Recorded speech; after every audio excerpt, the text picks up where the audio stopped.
Good morning mga ka-From D. So ito po, meron bagong tanim ang tatay ko po ng mga talong, no? Dito sa likod po ng aming bahay. So mga isang taon po itong pinahinga itong lupa po na ito dahil mga nakaraan sunod-sunod pong ginamit. And then yan, nilagyan na po ng tatay ko po ng plastic mulching. Ayan, yan po, ilaliman din po niyan, pinaupuan po niya ng iba't ibang mga organikong pataba. Yan, medyo nakaporma na po, no? Mga ilang araw na po ito na nailipat po niya at medyo nakakabuelo na po yung mga tanim po na talong. So yan, so pinapractice po natin yung iba't ibang pamamaraan po, no, nung tinatawag po na mulching.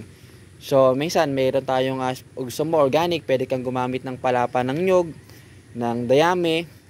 Then pwede rin naman tayong gumamit po ng mga plastic. So ginagawa po ito para maiwasan po natin yung pagtubo po ng mga damo. At para hindi po ma-overpower ng mga damo, hindi magkaroon ng maraming kaagaw sa nutrisyon sa lupa, yung pong ating mga pananim. So marami po sa mga talong farmers po natin ay gumagamit na po ng plastic mulching. Ganun din sa iba't ibang mga pananim po natin dahil napakadali po nito. No, yan. So may mabibili po tayo niyan mga ka-From D na butas na talaga. At sila po sukat na din yung layo po, yung distansya doon sa bawat isang pananim. Pero ito po kasi medyo malapit pa po ito.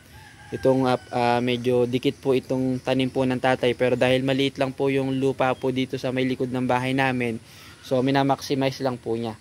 At yan, napakarami po niyan. Mahigit 100 po ito na seedling ng talong na napatanim po dito. At ina-expect po natin, syempre, lagi naman ganun, talagang napakarami pong ibubunga niyan kung loloobin po ng Diyos. Nasa 3 puno hanggang 5 puno, sapat na sa amin yung sobra-sobra. Kaya itong mga ibang mga magiging bunga po nito, yan po ay mapapakinabangan hindi lang po natin, pati rin po ng mga tropa pips po natin na papasyal po dito sa atin, libre harvest ng talong. So yan, in-update lang po natin, at maganda na po yung yung forma, no? Yan.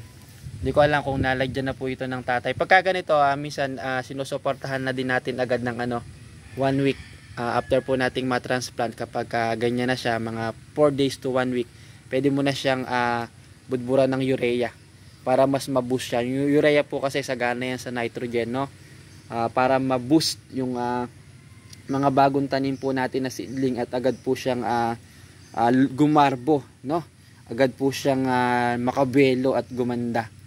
Yan, maganda na po siya, pero pagka na paikutan po yan ng urea, mas lalo pong gaganda. So yan po yung mga tanim po natin na mga talong dito po sa likod ng bahay. Kung meron po kayong kapirasong lupa, wag yung sayangan kung wala kayong lupa, pero ang lugar niyo ay naaarawan naman po. Pwede kayong magtanim sa mga paso, sa mga sako, sa mga sirang timba. No po, para meron po tayong tinanim. Dahil pag may tinanim, may kakainin. Yan, salamat po. Yan ang ating mga talong dito sa likod ng bahay. Lumalaki na sila.